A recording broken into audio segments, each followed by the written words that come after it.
You're going to the facility, whether you want to or not." He stood by the dining room window, arms crossed, as if waiting for me to break down in tears or drop to my knees and plead. But I didn't do a thing. I didn't move or say a word. I just watched him.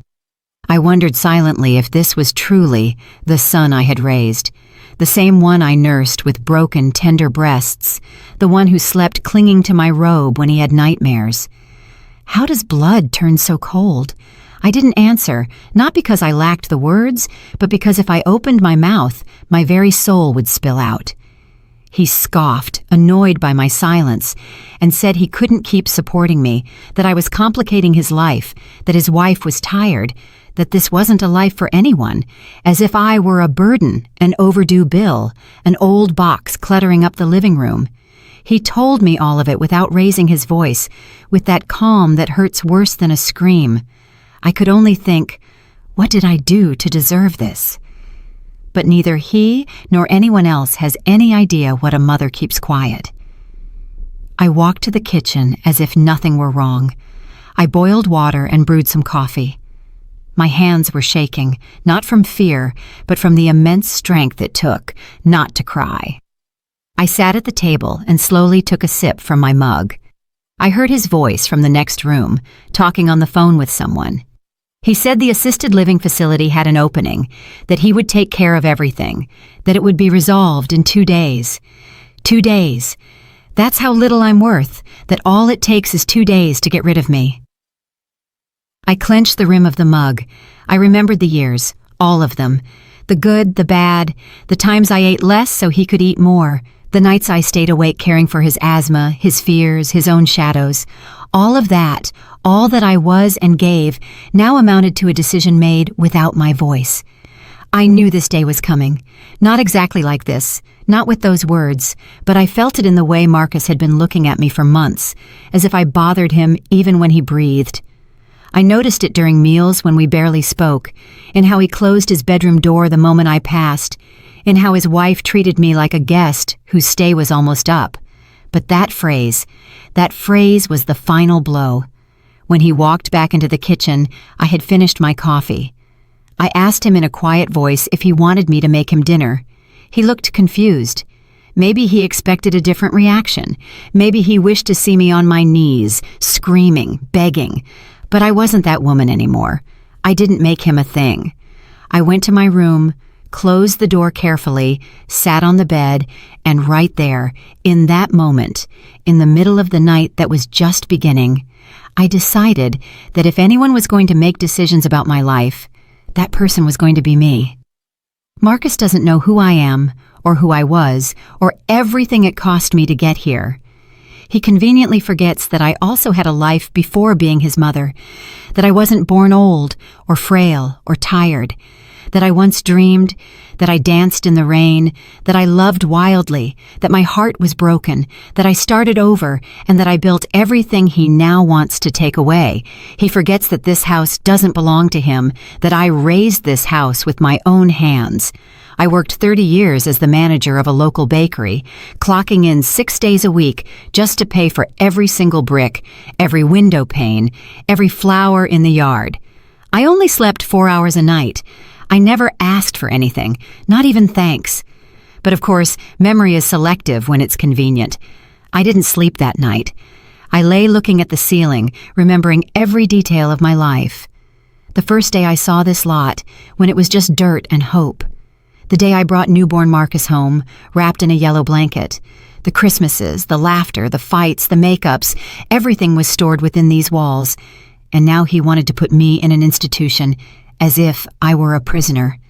I didn't cry, not because it didn't hurt, but because I wasn't going to give him my tears. The next morning, I woke up before everyone. I prepared breakfast as always. Marcus came down with his usual expression, that mix of haste and distance. He told me he had to go out to handle some paperwork and that we would talk later. I nodded. When he left, I went to the closet, not to pack clothes, not yet. I went for something else. A small box of dark wood that I've kept for years. Inside were my most important documents, deeds, my will, and some savings that nobody knew I had. Not a lot, but enough. There were also letters, photographs, old clippings. I sat on the bed with the box on my lap, and for the first time in a long time, I smiled. He thinks I'm weak. He thinks he can decide for me, but he has no idea everything I've endured and what I'm capable of. I closed the box again.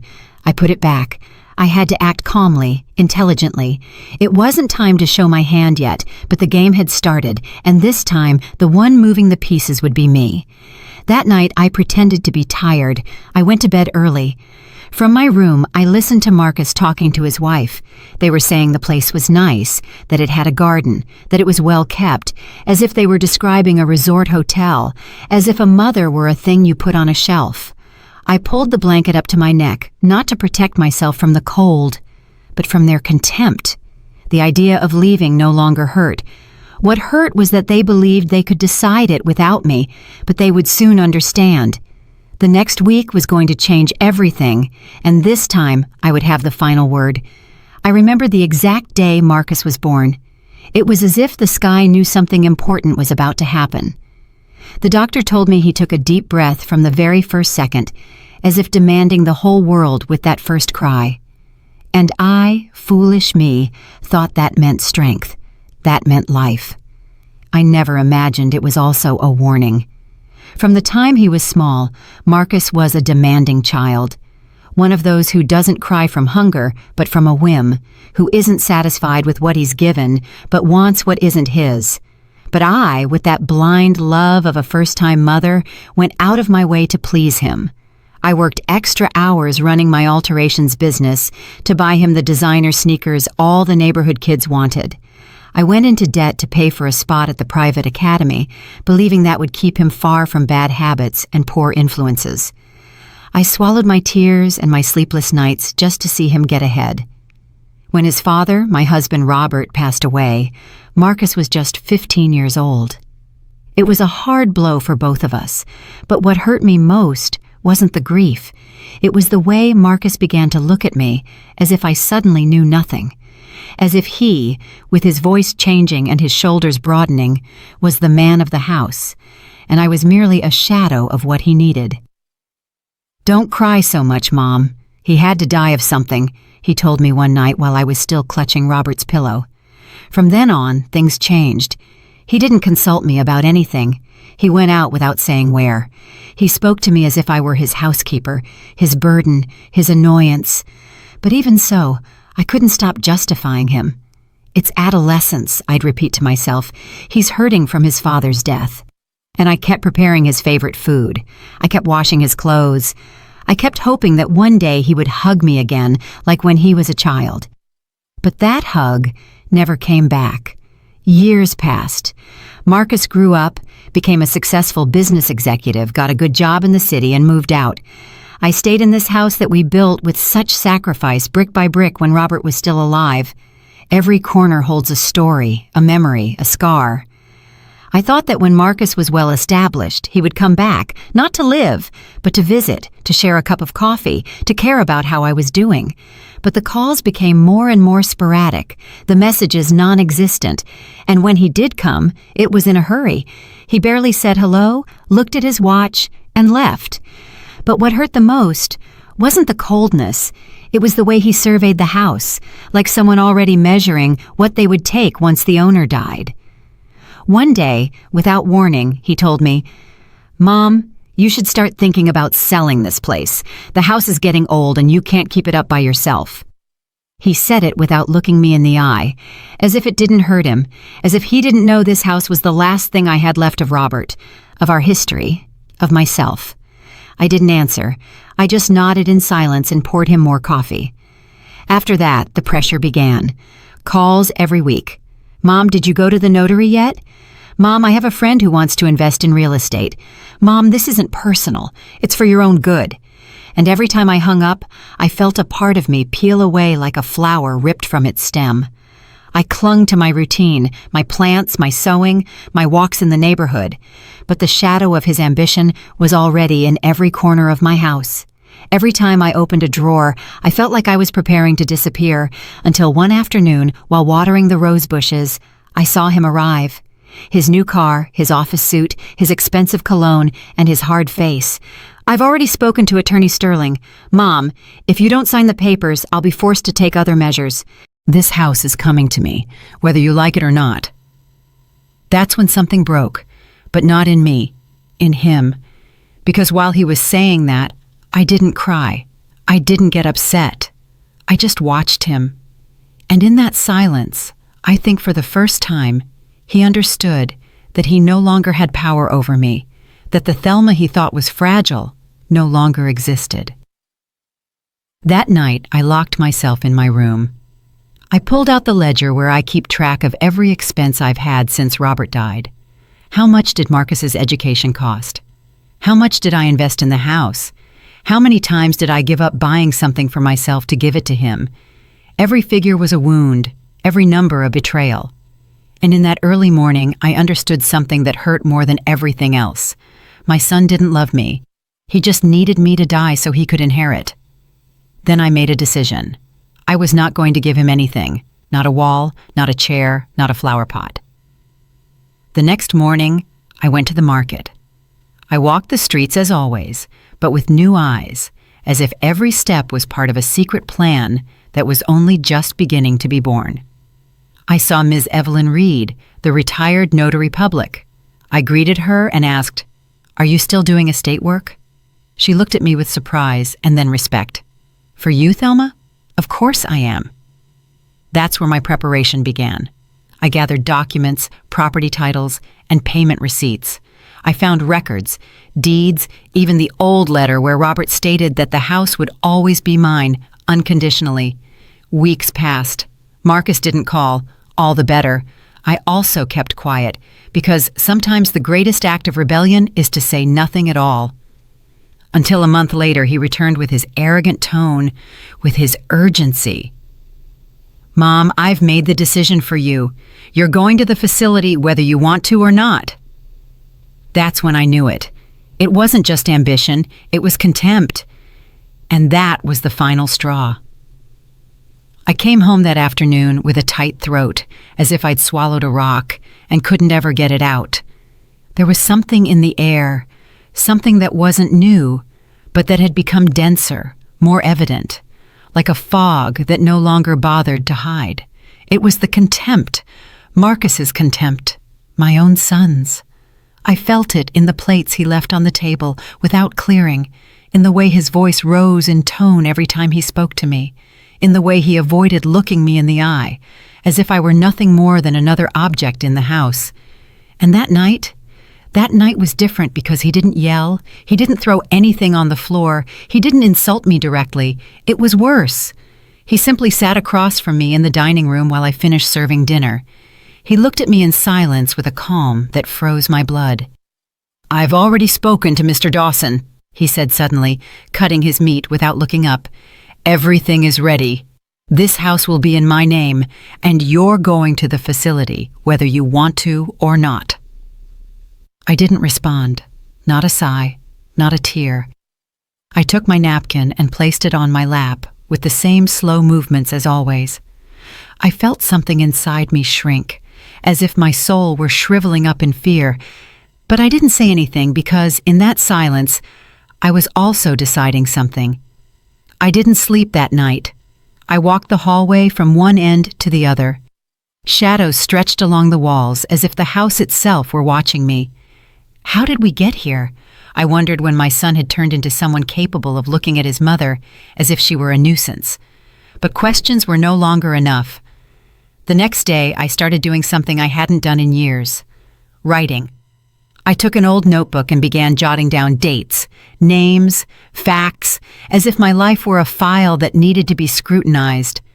I remembered the original deed to the house, the documents kept in a locked box deep in my closet, and I also remembered something else. I hadn't signed anything yet. That transfer hadn't happened. Legally, that house was still mine, and if he thought I was going to hand it over like an old rag, he didn't know me, not well enough. I started small. I sold some antique silverware I had inherited from my mother, then some jewelry that had been stored away for decades, all in silence, all without raising suspicion. Marcus thought I was still the submissive woman who washed his clothes and served his breakfast without complaint. But no, not anymore. The day before his next visit with the attorney, I heard him talking on the patio phone. He didn't know I was behind the curtain listening. "Yeah, it's all set. The old lady doesn't say anything. She just cooks and walks around like a ghost. No problem. We'll sign in a week and I can start the renovations. I'm gonna gut that whole kitchen." I didn't cry. But that phrase, the old lady, that's what he called me. Not mom, not my mother, not the woman who gave me life, just the old lady. And right there, in that exact instant, I knew there was no more time to waste. I had to protect the little bit of me that was left, the part he wasn't going to destroy. I got up early the next day and went to the bank. I opened a new account under a different name. I took precautions I'd never taken before. I changed passwords, saved copies of documents in different places, and reread the house deed line by line as if it were a tragic novel. And right there, in that rereading, I found a detail I'd forgotten, a clause that allowed me to annul any change if I proved coercion or abuse. I guarded that page as if it were gold. The humiliations continued. Marcus never tired. Every day, he had a new way of making me feel small. Sometimes he simply ignored me. Other times he'd come in with grocery bags and drop them forcefully onto the table as if I were his employee. Not a word, just orders, just cutting stairs. One night, when the tension was so thick you could almost chew it, I made his favorite meal, smothered pork chops and rice, just like when he was a boy.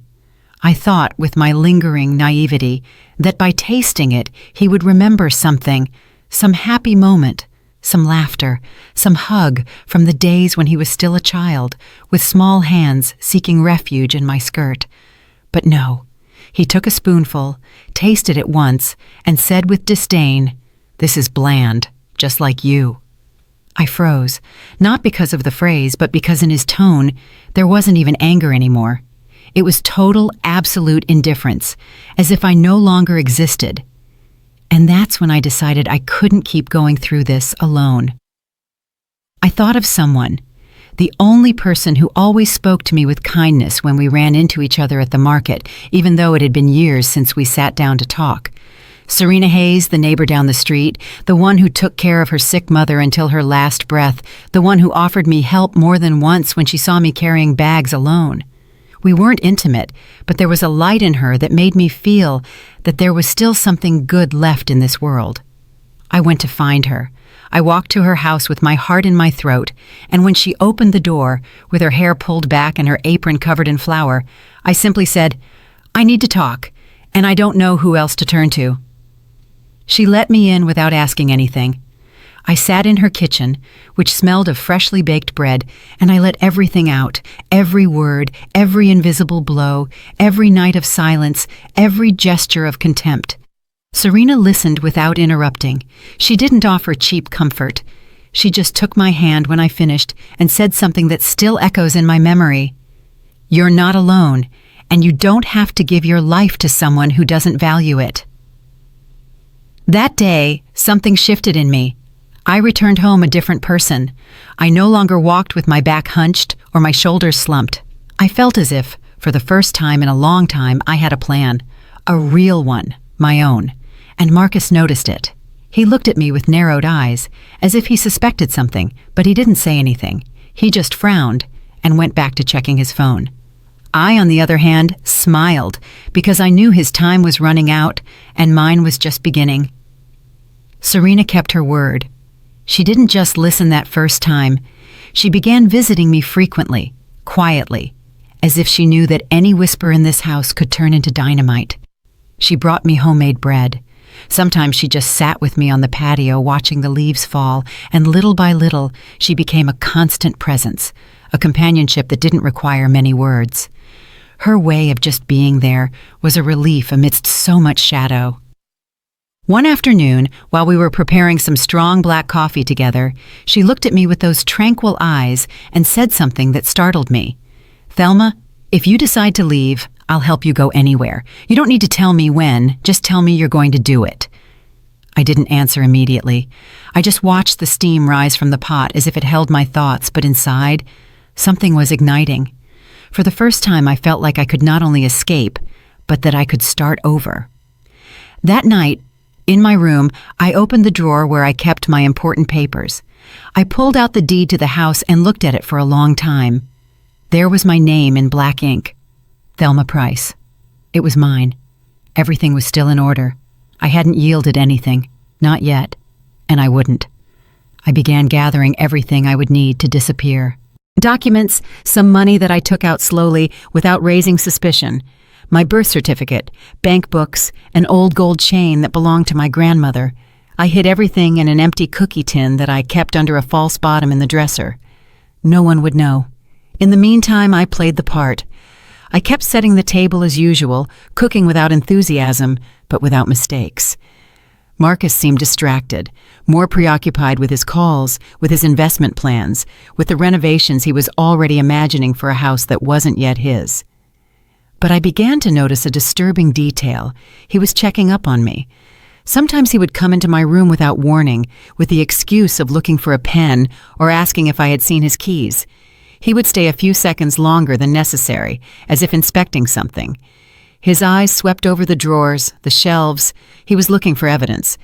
He didn't know what exactly, but I felt watched. That's why I was more careful. I started memorizing the places where I kept my things, taking photos with my old phone in case someone moved them. Everything had to be measured, every gesture, every word. It was then that Serena offered me a possibility I hadn't considered.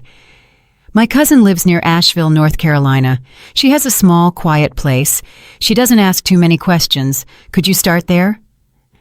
I remained silent. The name resonated in my mind like a distant echo. Asheville. It wasn't the place, it was the promise.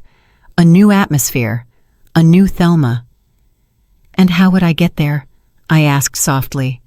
I'll drive you, she said without hesitation. That's when we decided that the departure had to be precise, fast, with no margin for error. The plan began to take shape. One Friday morning, while Marcus was at his weekly meeting with Attorney Sterling, I would slip out the back door with a single suitcase and meet Serena on the corner. She would have everything prepared, the car, the route, the silence. I committed to a single goal, to leave everything in order before I left, that he would find the house intact, clean, like an empty inheritance, just the furniture and the walls, nothing else, because I had already started selling the valuable objects little by little. Not the big ones, not the obvious ones, but the ones he would never notice until he needed them. I sold the porcelain dinnerware set my mother left me, a collection of heirloom black folk art, an oil painting that had hung in the hallway for 20 years. Each sale was a small goodbye, a piece of history I let go of with a mix of sadness and liberation. I kept the money in envelopes tucked inside a double lining in my purse. If all went well, I would have enough to live for a while without depending on anyone, without asking for anything. But the days passed and Marcus started acting more nervous. One afternoon he said to me, "Have you been to the bank lately?" I denied it without changing my expression. Why? I don't know. I feel like something strange is happening. I want to make sure you're not signing anything without telling me. The irony was brutal. He, who was planning to snatch the house from me, was worried about me doing something strange. I don't have anything to sign, Marcus. You know I don't handle those things anymore. I lied. His gaze pierced me, but he didn't press it. And then, 2 days before my planned exit, something unexpected happened, a minor accident. I was putting the last papers back in my hidden box when a receipt fell to the floor. Marcus walked in at that very moment and saw it before I could pick it up. He grabbed it. It was for the sale of an antique figure. It didn't have my name, but it had a delivery address. "What is this?" he asked. "It's from a long time ago. I found it in a box." "It's nothing," I replied, my heart pounding in my throat. He watched me for seconds that felt like eternity. Then he put the paper on the table and left without saying another word. But he didn't sleep at home that night. Serena called me as soon as she found out. "We're moving it up. We can't risk it." And so it was. The day before the planned departure, I packed my things, a single suitcase. I left a letter on the dining room table under a vase. It wasn't a fond farewell. It was a declaration.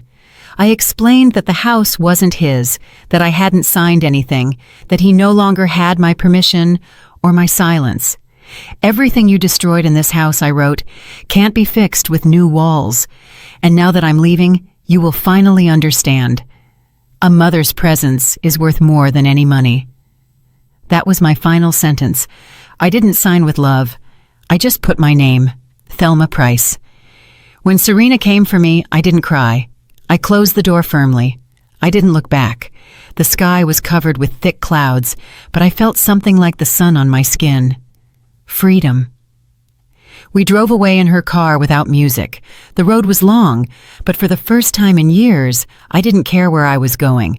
I only knew that I wouldn't be returning and that the monster I raised would have to learn to live without me. The car moved slowly along the back road, flanked by tall trees swaying with the gentle wind. Serena kept both hands steady on the steering wheel, and I gazed out the window as if life were passing by for the first time. The house was behind me. Marcus was behind me. And behind me was that broken version of myself that had endured too much. Neither of us spoke. Sometimes silence doesn't need to be filled. Mine was crowded with images, with phrases I never said, with cries I choked down for years. Serena's, I believe, was the silence of someone who understood the weight of what was being left behind. But as we drove toward the horizon, in that house I left intact like an empty shell, Marcus was returning to his golden prison. He parked his car in the driveway without noticing anything strange. He walked in talking on the phone with that sharp voice he used to close deals that were never what he said. He crossed the living room without seeing the vase or the letter underneath. He poured himself a glass of water, kicked his shoes into a corner, and slumped into the armchair. It was then that something hit him. The silence, a different kind of silence, not the usual one, not a mother quiet out of habit. It was another, heavier, deeper one, a void, an echo. He got up and walked through the house. He called my name 2, 3 times, nothing. He went upstairs and found the bedroom empty. Not messy, not ransacked, just empty, as if the soul had departed. He came down slowly, and passing the table, he finally saw the letter. He read it standing up, with his brow furrowed, at first not understanding, then with rage, then with disbelief, and finally with that look men have when they never thought something would abandon them. He tore the paper up, threw it on the floor, and kicked the vase, which shattered against the wall. "You have no right!" he screamed at nothing, at a woman who was no longer there to hear him. He checked the closet, opened the drawers, and discovered that things were missing: jewelry, papers, the folders with the house deed, the envelopes with money, everything. For the first time in his adult life, he felt fear. Not the fear of losing property, but the fear of having lost control. He called my phone once, twice, 20 times, always the same message. "The number you have dialed is not available." He called his contacts. Nobody knew, or nobody would say. He even tried calling Serena, whom he profoundly underestimated. She didn't answer, and that's where the real breakdown began. For days, he wandered the house like a furious ghost. He rewrote the letter in his mind with rage. He told himself I would come back, that it was a tantrum, that I couldn't live without him, that I was too old to start over. But every night he spent alone, every coffee he had to make himself, every shirt he found unironed, a bothersome certainty settled into his skin. This time, I wouldn't be coming back. It was then that he started investigating. He went to the bank, checked transactions, and saw that money was missing, small sums withdrawn over weeks. He never noticed. He always thought I was clumsy. He never thought I could hide anything from him. He went to Attorney Dawson and demanded to know if there were any legal movements on the property. Dawson, uncomfortable, told him that I had requested a certified copy of the deed. Nothing more. No signatures, no donations, nothing. "So, it's still in her name?" he asked, his voice strained. "Yes. Everything still belongs to your mother. And if I sell it without her signature? Dawson raised an eyebrow. You can't. Legally, you have no right whatsoever. And that was it. Marcus understood that he hadn't just lost me. He had underestimated me. He started talking to neighbors, asking about any friends, but nobody said a word. He even went to Serena's house and knocked on the door, but no one answered. He knew she had also been gone for a few days. That only enraged him more. He started drinking, not violently, not like in the movies.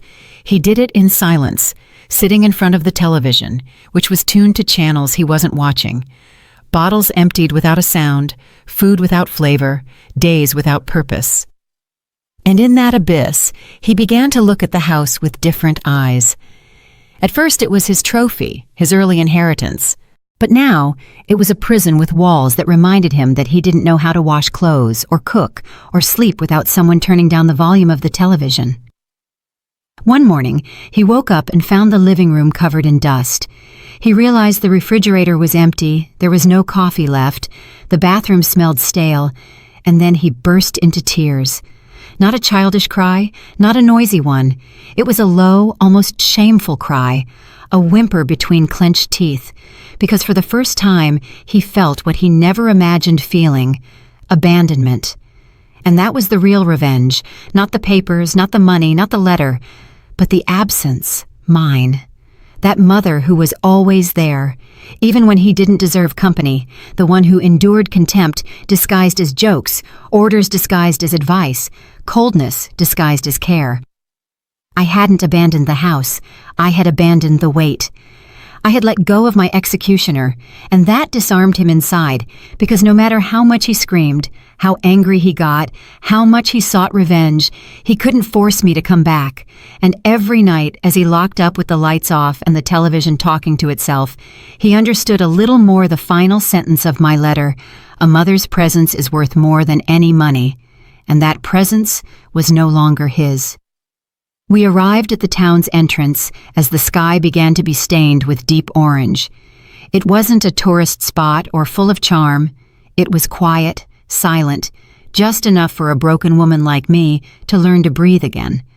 Serena turned off the car and looked at me with that expression of hers, a mix of tenderness and firmness.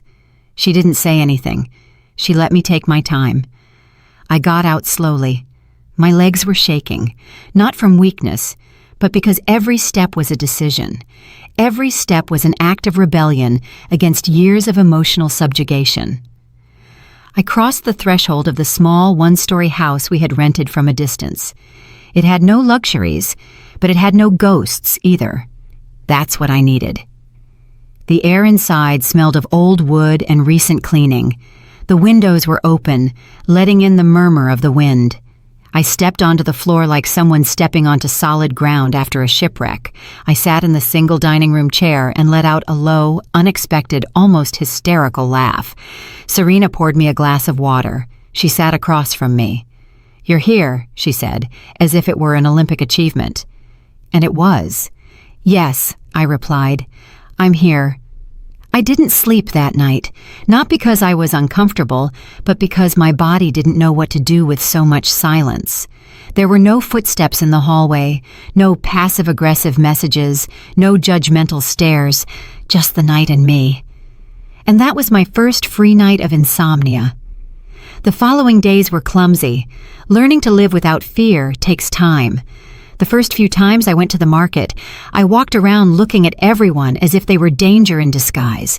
It was hard to smile, not because I didn't want to, but because I had forgotten how to do it from the inside out. Serena was patient. She accompanied me, gave me space. Sometimes she cooked for me without asking. Other times, she simply read in silence while I stared at the wall, not knowing what to think. And little by little, the house began to smell like coffee in the morning. The plants she brought from the nursery started to bloom. A neighbor, Martha, knocked on the door one day to offer freshly baked bread. I smiled awkwardly, not knowing if that was dangerous or not. But Serena gently squeezed my arm. She reminded me that I had climbed out of the well. One afternoon, while watering the pots on the patio, I realized I was humming a song. I didn't remember which one, but it was mine. My mind sang it without permission, and right there, I knew something inside me was starting to come back. It wasn't happiness yet, it was presence. For the first time, I felt present in my own life. But there were also dark moments. Nightmares in which Marcus yelled at me, memories of plates shattered on the floor, of entire days without him speaking to me because he couldn't find his keys. The time he told me, "You're a burden, Mom. If it weren't for me, you'd be living on the street." Those phrases don't go away easily. They get under your skin like invisible needles. And yet, every time I woke up from one of those nightmares, Serena was there, sometimes with a cup of tea, other times with silence. She never asked me to get over anything. She just allowed me to be broken without it being a problem. One afternoon, I decided to walk alone to the town's lookout point. It was early.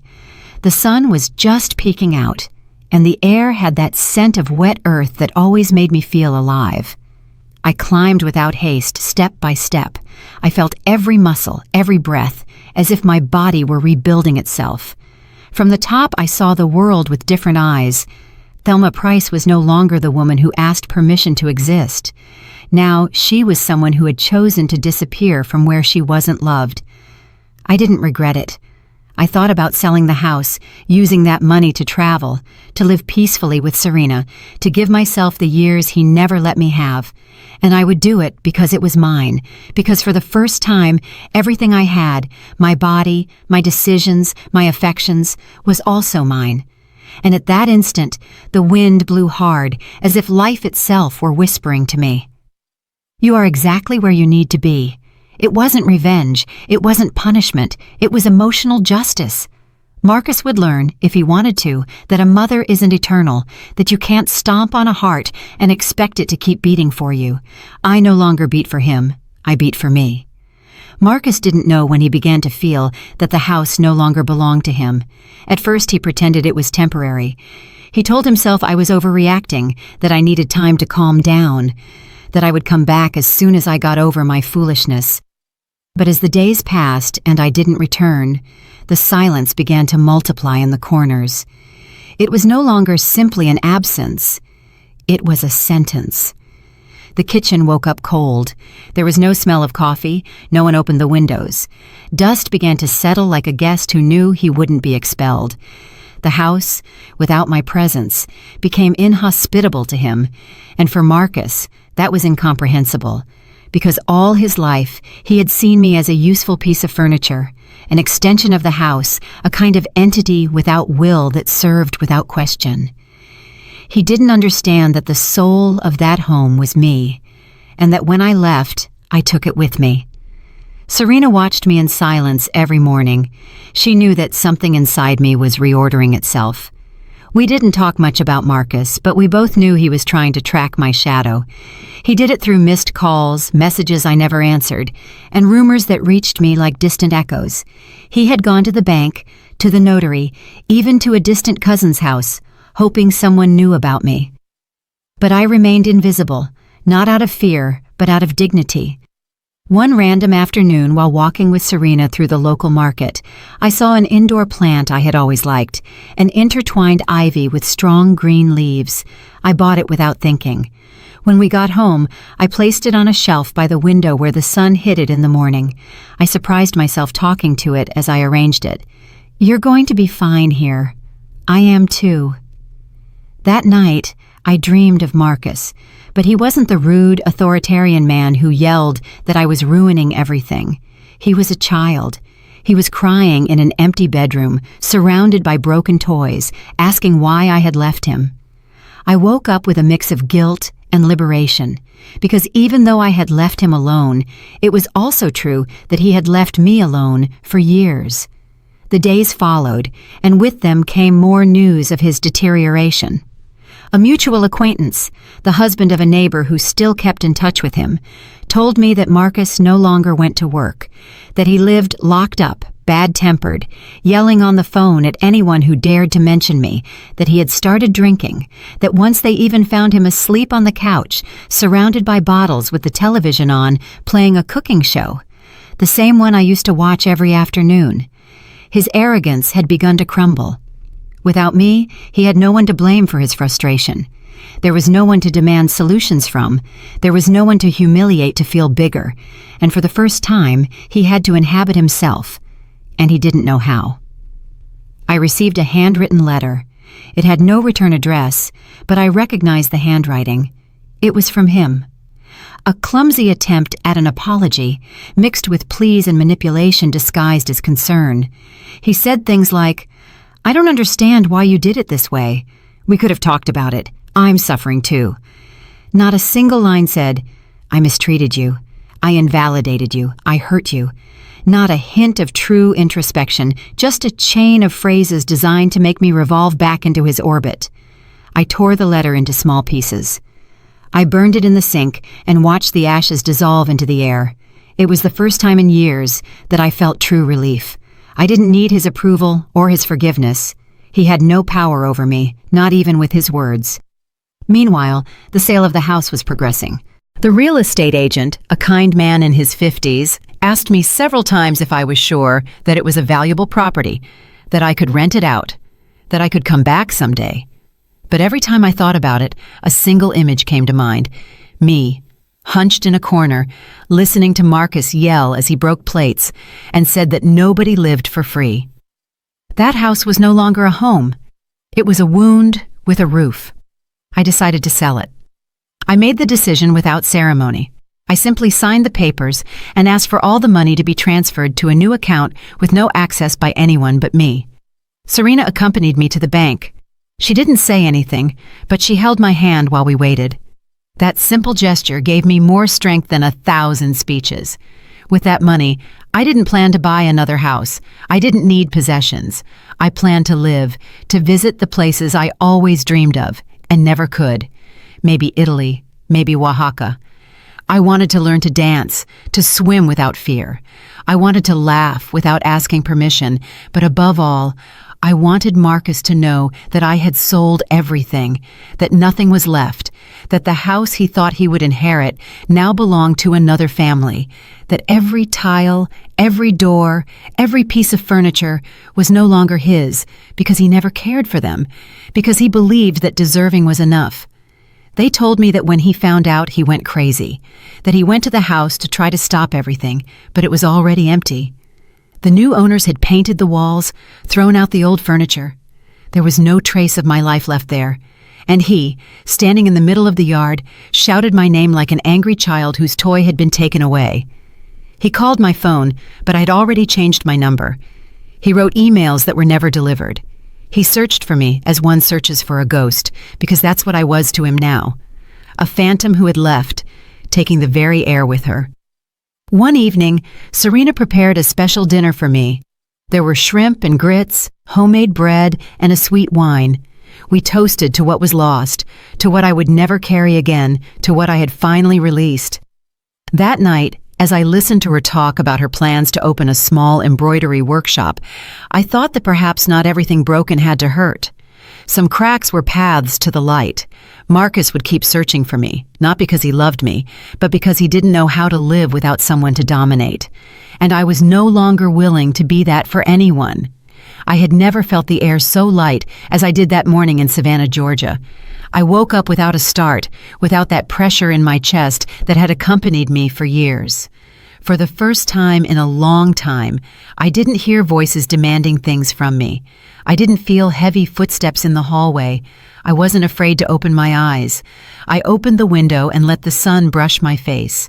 It was soft, almost warm, like a new caress. I took a deep breath. I sat on the edge of the bed and finally knew that a new life had begun, my own. Serena had already left for the market early. She left me a note written in blue ink on the table. "Today I'm bringing buttermilk biscuits and good coffee, I promise." I smiled, not because of the biscuits or the coffee. I smiled because someone thought of me with kindness, and after a lifetime of silence and orders, that is worth more than any treasure. The days passed slowly, as they must when one is healing. I learned to walk slowly, to stop in front of trees, to look at the sky without having to worry about the clock. Serena taught me to swim again, not in the sea, but in life. She let me nap, put on music from her youth. We cooked together, and sometimes we cried too, but with that kind of cry that cleanses, not the kind that drowns. Not everything was easy. I discovered broken parts of me I didn't know existed. Sometimes I found myself staring at a wall in silence, remembering things that hurt, like old thorns that never healed. Other times, I woke up with Marcus's name on my lips, not knowing if it was rage, sadness, or habit. Because that's how it is. The heart isn't unprogrammed overnight. But I was no longer afraid of those memories. I had gained something stronger than fear, the certainty that I had chosen myself. Finally, one day, as we walked along the riverfront park, Serena asked me if I missed the house. I thought about it for a long time. I missed the woman I was there, the one who endured, the one who crawled to give everything. But not the house itself, no. I sold it without looking back because I understood that bricks aren't worth more than peace. And it was true. I didn't regret it. I had been liberated. Marcus called me one more time. I didn't answer. He left a voicemail.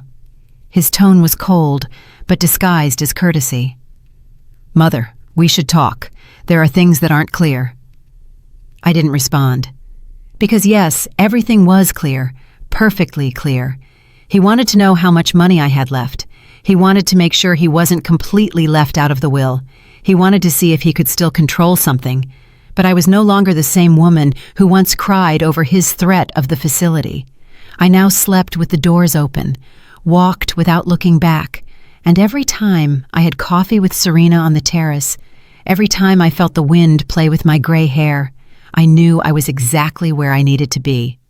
One sunset, I wrote a letter, not to send it to him, but to free myself. "Marcus, you were not born bad, you were born mine, and that was what hurt me the most, because at some point, I believed you would love me with the same strength with which I protected you. But it wasn't so. You treated me like old furniture. You saw me as a burden. You wanted to lock me away. You spoke to me with contempt, and yet it was hard for me to let go, but I did. You owe me nothing, and I owe you nothing. My debt was to myself, and I have paid it. Don't worry about my will. Everything is resolved. You won't receive anything. But I leave you something that weighs more than an inheritance. The silence of a mother who left without resentment, but also without looking back. Hopefully, one day, if life shakes you hard, you will remember this. No money can replace a living mother. I am no longer there, and I will not return. Thelma." I put the letter in a box and buried it near the garden of the house I shared with Serena, not to hide it, but like someone burying a life she no longer wants to carry. Months later, I met new people, women who had also fled similar stories, women who learned late to say no. We gathered for tea, walked along the shore, and told each other secrets like big girls. We laughed, we cried, and above all, we supported each other.